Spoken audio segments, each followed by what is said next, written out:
terpaksa, dan semua itu pun pada akhirnya kita memohon pertolongan pada Allah Subhanahu wa taala, bukan kepada makhluk-makhluk gaib dan dunia perdukunan.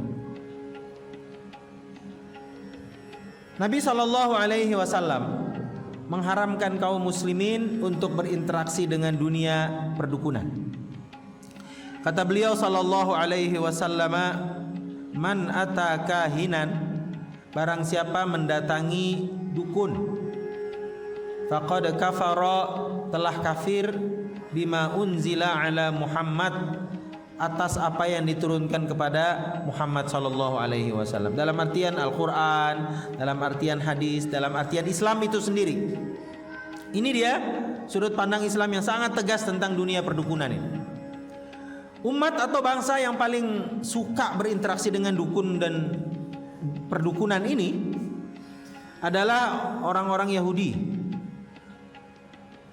Dan sampai sekarang bahkan dinas intelijen Israel yang disebut dengan Shin Bet dan tangan-tangannya yang disebut dengan Mossad itu, mereka menggunakan selain senjata yang super canggih, mereka menggunakan klinik dan perdukunan. Dan kita kenal kemudian hari dengan tradisi tradisi Kabbalah maksud saya. Dan ini memanggil setan, dedemit, jin untuk membackup mereka untuk menemukan para pejuang-pejuang dari kalangan Palestina. Wal'iyadzubillah. Dan kita tahu salah satu suku orang Yahudi itu adalah hampir sama dengan, kita tahu ya, akar kata bahasa Arab itu sama dengan Yahudi, dekat-dekat aja. Walaupun pelafazannya sedikit berbeda. Orang Arab menyebut dukun itu kahin, orang Yahudi menyebutnya kohen, dan ditulis dengan C. Sehingga kita sering melihat ada orang bule, nama depannya misalnya Robert, belakangnya Cohen. Nah ya, sering itu, Cohen itu. Itu dia keturunan Yahudi dan punya latar belakang sejarah perdukunan, biasanya nenek moyangnya. Bab an-nahyu an ityanil kahan wa dzikril khaddi. Larangan mendatangi juru ramal dan menyebutkan garis nasib. Dari Aisyah radhiyallahu anha qalat sa'ala unasun Rasulullah sallallahu alaihi wasallam 'anil kuhan, faqala lahum Rasulullah sallallahu alaihi wasallam laisu bi syai'in. Qalu ya Rasulullah fa innahum yuhadditsuna ahyanan asy-syai'a yakunu haqqan. Qala Rasulullah tilkal kalimatu minal haqq yakhtafuha al-jinni fayaqurruha fi uduni waliyyi qarrad dajajah fayakhlituna fiha akthar min mi'ati kadhibah. Aisyah radhiyallahu an berkata, sekelompok orang bertanya kepada Nabi sallallahu alaihi wasallam tentang dukun. Beliau menjawab, mereka itu tidak benar. Mereka bertanya lagi, ya Rasulullah, tapi kan kadang-kadang apa yang mereka katakan itu memang benar terjadi. Nabi sallallahu alaihi wasallam bersabda kepada mereka, adapun perkataan yang ternyata benar itu sebenarnya adalah perkataan yang dicuri jin, kemudian ia memperdengarkannya di telinga walinya sebagaimana seekor ayam mematuk, lalu mereka mencampur adukkan isinya dengan lebih dari 100 kebohongan. Supaya memahami tema ini, kita lanjutkan dulu biar dia satu kesatuan. Tentang ini temanya begini, kenapa kadang-kadang ada orang pergi ke dukun, auzubillahi min dzalik, kemudian ditanyakan itu ada benernya gitu. Walaupun tidak 100%, 50% dia tanyakan ada benarnya. Itu kok bisa begitu? Kita lihat bagaimana kisahnya. Dari Abdullah bin Abbas radhiyallahu anhuma, dia berkata, seorang sahabat Nabi sallallahu alaihi wasallam dari kalangan Ansar bercerita kepadaku bahwa pada suatu malam ketika mereka sedang duduk-duduk bersama Nabi sallallahu alaihi wasallam, tiba-tiba mereka melihat meteor yang terlempar di langit. Nabi sallallahu alaihi wasallam bertanya kepada mereka, apa yang kalian katakan pada masa jahiliyah apabila melihat bintang seperti itu? Kadang-kadang ada kita pergi ke langit luas gitu, open air, tengah lapangan, lagi diseram di rumah. Kan ada itu yang kayak sesuatu menembak begitu. Ini maksudnya. Jadi fenomena ini didiskusikan oleh Nabi dan para sahabat. Jawab mereka, Allah dan Rasulnya yang lebih tahu. Dahulu kami biasanya berkomentar, malam ini telah lahir orang yang besar dan telah meninggal orang yang besar pula. Jadi orang jahiliyah itu dia mengasosiasikan fenomena alam dengan kematian, kehidupan, kelahiran, kesialan seseorang. Kayaknya kita dulu begitu ya waktu masih zaman nggak kenal Islam. Terjadi gerhana matahari, saya diajarkan dulu masih kecil, bukan sama orang tua, anak-anak kampung lah ya. Apa kita bilang? Dimakan buto ijo. Nah itu dia. Kalau macam-macam lah kisah-kisah tentang dedemit dan perdukunan ini. Ternyata zaman Nabi juga sama seperti itu. Maka Nabi SAW bersabda, sesungguhnya bintang, meteor itu tidak jatuh karena meninggalnya seseorang dan tidak pula karena lahirnya seseorang, tapi Rob kita yang namanya penuh berkah dan maha tinggi, apabila dia memutuskan satu urusan, maka bertasbihlah para pemikul arsh, kemudian bertasbih pula penduduk langit setelah mereka, sehingga tasbih mereka terdengar pula oleh penduduk langit dunia ini. Kemudian penduduk yang berada di dekat pemikul arsh berkata kepada mereka, apa yang telah difirmankan Rabb kalian? Lalu mereka ceritakan apa yang telah difirmankan Allah. Maka penduduk langit yang lainnya pun saling mencari kabar tersebut sesama mereka, sehingga berita itu sampai pula kepada penduduk langit dunia ini. Berita itu tertangkap oleh bangsa jin, lalu dibisikkannya kepada pemimpin-pemimpin mereka, tetapi mereka dilempar karenanya. Maka apa yang disampaikannya menurut berita yang sebenarnya itu benar, tapi biasanya mereka menambah-nambahnya. Jadi begini, langit di kepala kita itu ada 7 tingkatan, dan Allah menyebutkan itu di dalam Al-Quran dengan kalimat yang sangat jelas, sab'a samawat, 7 langit. Tibaqo yang bertingkat-tingkat. Jadi bukan begini ya langitnya, ini langit, ini langit. Tibaq itu artinya bertingkat, artinya di atas gini. Nah, kemudian di setiap langit itu ada penjaganya ternyata, yang bisa menembus langit 2, langit 3 dan seterusnya, langit 1 bahkan. Maksud saya ininya, plafonnya itu cuma Nabi SAW dan malaikat dengan izin Allah Subhanahu wa taala. Kemudian biasanya terjadi takdir Allah di antara langit-langit ini, dan penduduk langit itu yang tahu, karena hadisnya tadi menyebutkan clear. Penduduk langit itu yang tahu, tentunya yang baik-baik semua, malaikat dan makhluk-makhluk yang lain, wallahu alam. Takdir Allah juga diketahui di situ tentang bagaimana fakta yang terjadi, yang sudah terjadi dan akan terjadi di dunia. Kita sebut dengan takdir. Kita kan nggak tahu itu. Takdir itu kita tahu setelah terjadi. Kalau belum terjadi, kita diperintahkan untuk berikhtiar, berusaha habis-habisan, kemudian ditutup dengan doa yang indah, dengan pengharapan mudah-mudahan apa yang kita minta itu diberikan oleh Allah Subhanahu wa taala. Itu aja kita. Begitu terjadi, baru kita bilang itu tadi. Nah, dulu sebelum Nabi SAW diutus, bangsa jin itu biasanya melayang-layang di bawah langit dunia. Itu dia sana. Apa? Ngapain dia di sana? Dia mendengar kabar langit, dia curi dengar. Dalam surat jin ada. Gitu ya. Wa inna kunna naq'udu minha maq'ida lis-sama'. Itu dalam surat Al-Jin. Dan kami dulu, kata, karena dia pakai past tense tuh kalimatnya. Dulu, bukan sekarang. Bukan saat Nabi diutus. Dulu kami biasa mencuri dengar dan nongkrong-nongkrong di bawah penjuru langit, mencuri dengar apa cerita tentang takdir yang di bawah di dunia. Ini jin ini, syaitan ini. Kemudian info itu dia tangkap, dia serap, di save sama dia. Nanti dia turun ke bumi. Dia sudah tahu itu. Itu dulu.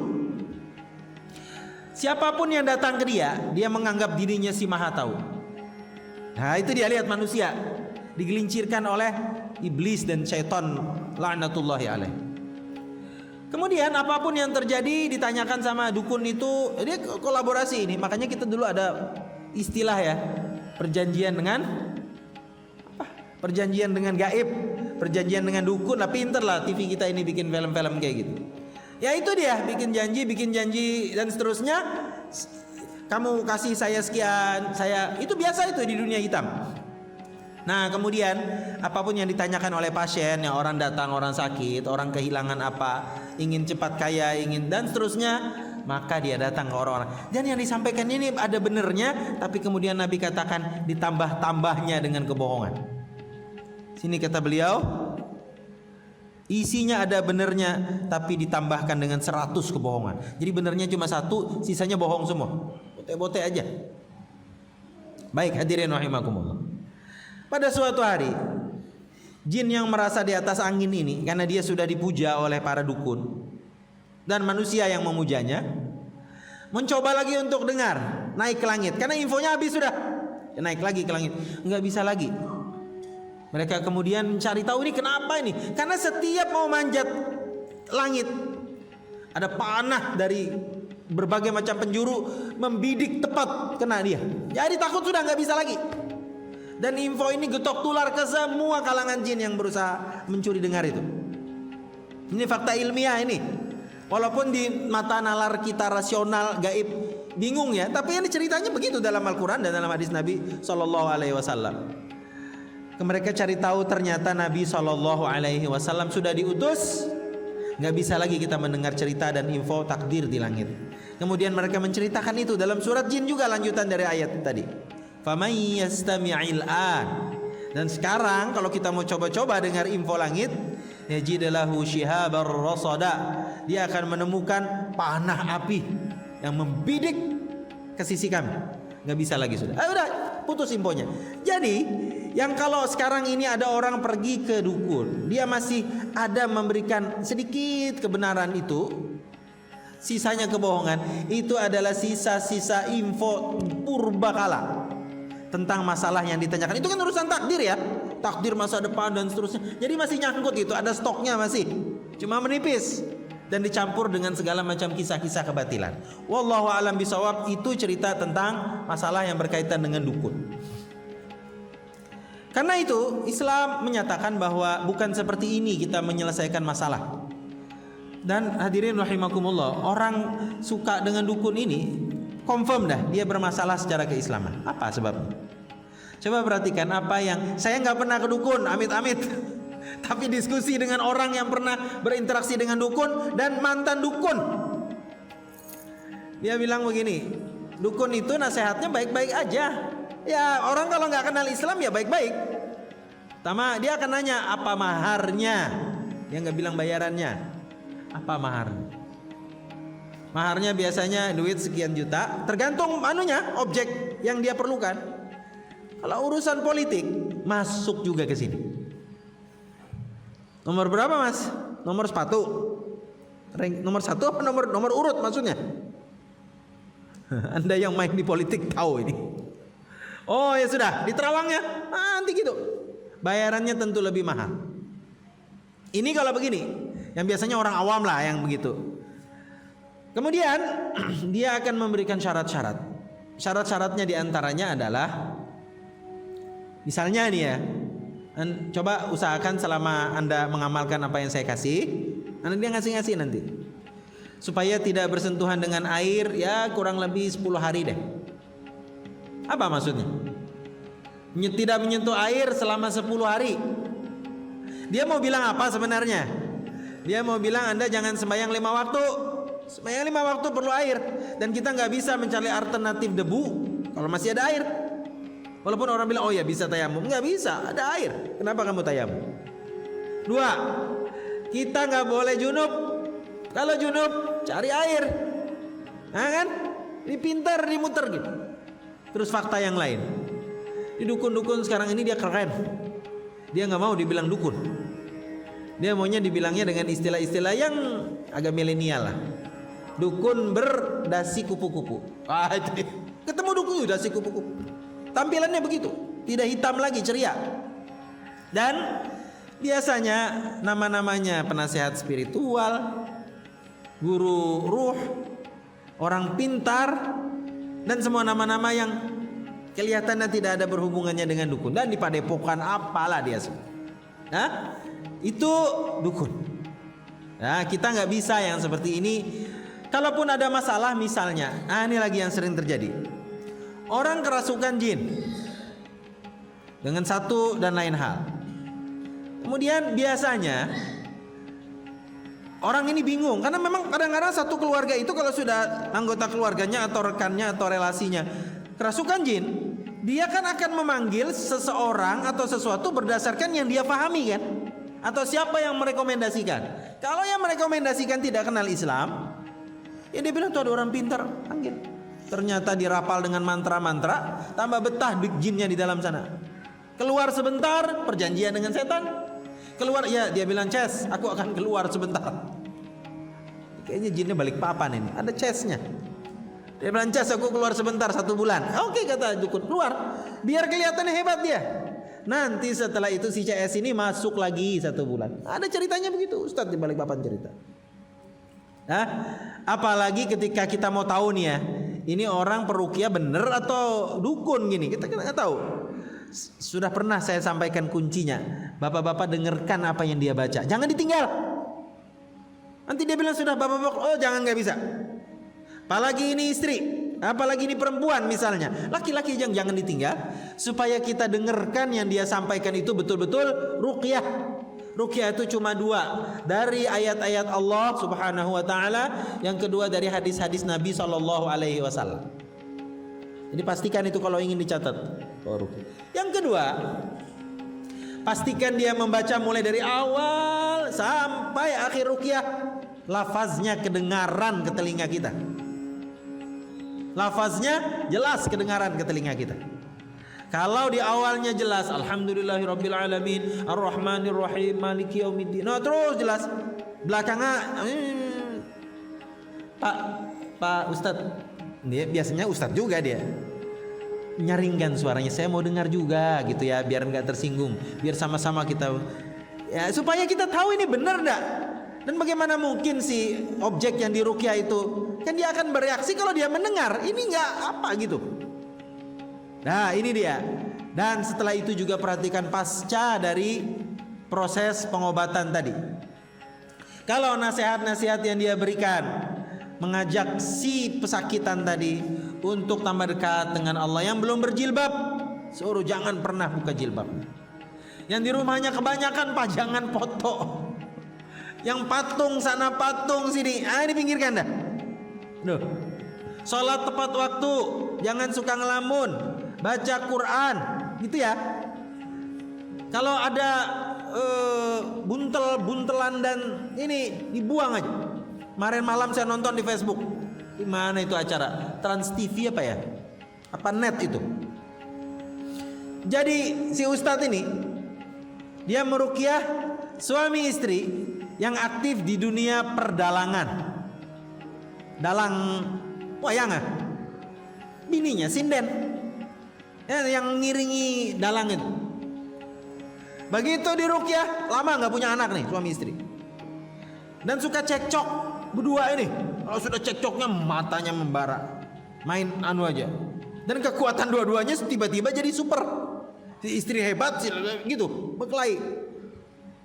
Kita tahu ya salah satu fungsi dari mantra jin dan perdukunan ini kan disebutkan dalam Al-Quran, yufarriquna bihi bainal mar'i wa zawji, menyebabkan perceraian dalam keluarga. Itu salah satu sebabnya.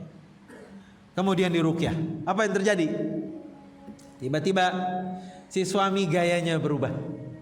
Jadi kayak kaku begini, dan kemudian mulailah seolah-olah sedang mendalang. Si istri tiba-tiba seorang sinden, tiba-tiba gitu, dan tertawa terkikik menggolek sana ke sini gitu. Serem juga kita kalau ada di sini. Kayak gitu. Mulailah diruqyah. Udah, ternyata ada upacara yang itu sudah upacara sukses acara kejawen. Nah, kemudian dia bawa ke ini 2 orang nih yang kerasukan ini berayap, kemudian masuk ke dalam ruang tamu, dibawa sama ustadz itu ngikutin. Ternyata di ruang tamu di pojoknya itu ada kamar, masuk ke dalam kamar itu. Di kamar itu ada kayak box bayi, tempat tidur bayi ya, bukan dorongan gini, box bayi, kayak bayi ditidurkan di situ di ranjangnya sendiri, warnanya kuning. ada guling 2 kuning mungil, ada bantal 2 kuning juga, dan kelambunya berwarna kuning. Begitu orang ini datang, dia tiba-tiba masih bergaya seorang sinden, dia bilang, nah lucunya gitu. Orang gak ada yang lihat itu isinya. Coba bayangkan. Begitu ustadz itu sampai, dilihatnya ada kayak buntelan, kayak bantal gitu kecil. Dia ambil, begitu dibuka, rajah semuanya. Raja itu mantra-mantra laknat, dilaknat. Dia membalik-balik ayat Quran. Jadi Al-Fatihah di belakang, waladdolinnya di depan. Coba terkutuknya ya. Astagfirullahaladzim. Manusia ini, masya Allah. Kemudian lagi di situ ada mantra-mantra bahasa Arab Pegon. Nah, Arab Pegon tahu? Arab apa bilang orang? Arab Jawi itu. Jadi bahasa Indonesia tapi ditulis dengan lafaz-lafaz Arab. Kalimatnya gitu. Misalnya kepada, ka, fa, da gitu. Dibakar, meraung ini si perempuan ini. Kemudian setelah itu hilang. Pembawa acaranya kena juga malah si perempuan. Ini anunya, pembawa acara perempuan dari kalangan perempuan. Karena biar dia megangin nanti yang si perempuan ini. Nyata dia juga agak pusing dan seterusnya. Kemudian alhamdulillah, ini wanita beriman begitu. Dia langsung baca, ada doanya yang terkenal ya, ma'thurat ini. Doanya kalau sedang kita galau dan merasa ada sesuatu, Bismillahilladzi la yadurru ma'asmihi syai'un fil ardi wala fis sama wa huwas samiul alim. Ada lagi tambahannya, a'udzu bikalimatillahi tammati min syarri ma khalaq. Itu aja bacaannya. Ada anekdotnya, katanya anak kecil nggak hafal dia, dan dia ketakutan. Apa yang dia baca? Kebetulan dari TPA dia baru balik, yang dia baca doa makan.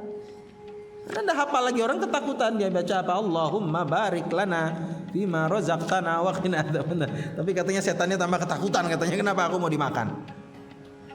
Nah itu dia, hadirin rahimakumullah, fakta dan buruknya dunia perdukunan seperti ini. Dan ini kayaknya zamannya di mana mereka sudah ngelunjak banget. Al-Quran menggambarkan itu, istaktsartum minal ins. Jadi Allah bilang, kamu keterlaluan ngelunjak terhadap manusia wahai jin. Jadi jin itu, iblis itu sebenarnya dia sudah mau menjauh dari kita. Itu kisahnya seperti itu. Akhirnya dia pergilah karena rumahnya habis, jadi komplek perumahan, jadi kantor dan seterusnya. Dia pergi menjauh. Kita mau menjauh gitu ya. Dan dia takut sama kita, orang-orang beriman ini. Tiba-tiba ada orang ya gitu, pergi ke pinggir hutan, Datuk itu ya. Apalagi dia bilang, Mbah, cucu mau numpang lewat, cucu mau numpang buka lahan di sini. Balik meneh dia. Waduh, kita ternyata diagungkan ini. Balik dia, nah dia nggak ngelihat kita, itu masalahnya. Abu Bakar Siddiq diajarkan oleh Nabi SAW sebuah doa yang diantara redaksinya adalah, ya Allah, lindungi aku dari makhluk yang dia bisa melihat aku, sementara aku tidak engkau berikan kemampuan untuk melihat dia. Kan gitu. Makanya kalau masuk WC aurat kita dilihatnya. Kita disuruh baca, Allahumma inni a'udzubika minal khubuthi wal khaba'ith. Ada di dalam kamar dengan istri, ada doanya juga. Allahumma jannibna syaitan. Ya Allah, jauhkan dari kami syaitan. Nah, itu dia. Nah, itu di mana-mana. Berkaitan dengan jin dan perdukunan semua, dia bisa ngelihat kita, kita nggak bisa ngelihat dia. Wal a'yadzu billah. Bab barang siapa mendatangi dukun, tukang ramal, maka salatnya tidak akan diterima. An Safiyah an ba'di azwajin Nabi sallallahu alaihi wasallam anin Nabi sallallahu alaihi wasallam qala man ata 'arrafan fasa'alahu an syai'in lam tuqbal lahu salatun 40 lailah. Dari Safiyah, dan dia adalah putri Abu Ubaid, dari sebagian istri Nabi sallallahu alaihi wasallam, bahwa Nabi sallallahu alaihi wasallam bersabda, barang siapa mendatangi tukang tenung, maksudnya dukun, lalu dia bertanya kepadanya tentang suatu hal, maka sholatnya tidak akan diterima selama 40 malam. Masya Allah. Sholat, tapi karena di Saudi ini bukan di, ada juga dukun kok. Jadi bukan di Mekah Madinahnya lah, insya Allah dilindungi Allah dua kota suci ini. di daerah-daerah pedalaman gitu. Ada orang dia rumahnya disewa, gitu ya. Kemudian setelah sekian tahun orang yang menyewa ini mau pindah. Akhirnya tuan rumah mau renov sedikit lah ya, karena setelah ini akan ada penyewa yang baru. Masuk dia ke rumah orang itu. Aduh, biasa kalau ditinggal penyewa ini kadang-kadang tukang yang punya rumahnya juga nggak pernah ngeliat-ngeliat. Ternyata lampunya putusan, air kamar mandi ternyata sudah error lah, catnya harus harus renov total. Tapi yang dia bingung apa, begitu masuk ke dalam rumah itu, auranya, orang Cina bilang feng shui-nya masuk, kok tidak seperti saya dulu. Rumah ini ditinggali orang ini 2 tahun kok begitu. Tanya dengan tetangga-tangga sebelah, orang bilang apa? Huaraf, itu dukun sekalinya. Astagfirullah, dia tidak tahu ya, orang datang baik-baik sekalinya praktek dukun di situ. Masuk ke dalam rumah, dia kemalaman gitu, sudahlah dia nginap sebentar di rumah dia itu, karena dia rumahnya di kota, ini di kampung. Besok dia mau pulang, dia mau lihat dulu kerusakannya apa, biar tahu kira-kira berapa ini, nanti dia panggil tukang besok. Tidur dia di sana sendirian, orang laki. Apa yang terjadi? Malam-malam jatuh lukisan, kacau begitu rumahnya. Dia masuk dalam WC, tiba-tiba airnya. Coba lihat, orang-orang begini ini bikin masalah. Dia ada di situ bikin masalah, dia meninggalkan tempat itu bikin masalah. Di ruqyahnya kemudian, dan ulama Islam yang terutama aktif di dunia peruqyahan ini membolehkan, karena memang ada hadisnya untuk meruqyah rumah dengan surat Al-Baqarah. Baca surat Al-Baqarah sampai selesai. Dan mediumnya juga dibolehkan sama ulama, insya Allah tidak bid'ah. Misalnya apa? Kita membaca ke arah ayat Al-Quran, ya. Ini kan medium ini. Kemudian setelah itu kita sebarkan ke semua pojok rumah. Dan usahakan apa-apa yang tidak syar'i di dalam rumah itu kita jauhkan, kita singkirkan. Kemudian perbanyak baca Quran. Kata Nabi apa? Rumah yang di dalamnya tidak dibacakan Al-Quran seperti rumah yang kosong melompong itu. Takut orang untuk tinggal di sana. Auranya kan gak enak ya rumah-rumah orang gitu ya.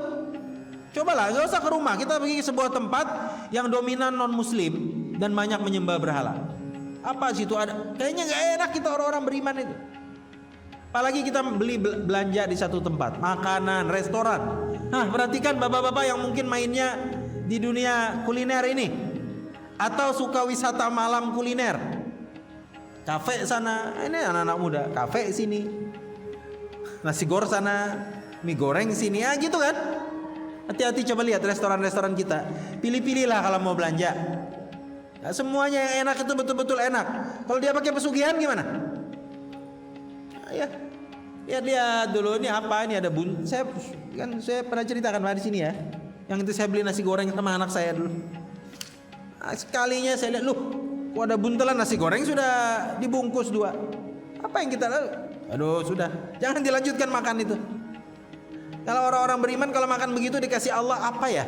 Mual memang, nggak enak. Kalau ada kasus mungkin apa itu? Bakso ya? Juga masalah. Nah, jadi hati-hati kita mau beli. Orang-orang begini juga kadang-kadang nggak tahu konsep begini. Mungkin dia tampilannya haji, mungkin umroh. Yang kita pergi itu kan berjilbab, dia beli nasi goreng itu jilbab. Ini anaknya juga sekolah di sebuah sekolah SDIT ternama gitu. Tapi ya mungkin nggak ada yang ngajarin gitu. Ini masalah akidah. Bagi dia akidah itu tidak menyekutukan Allah, suka sholat 5 waktu, umroh tiap bulan, tiap tahun.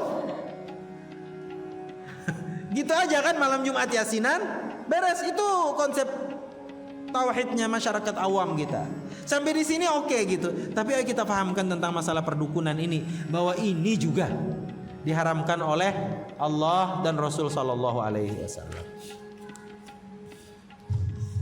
Mau dilanjutkan atau ada yang mau nanya? Ya, silakan. Waalaikumsalam warahmatullahi.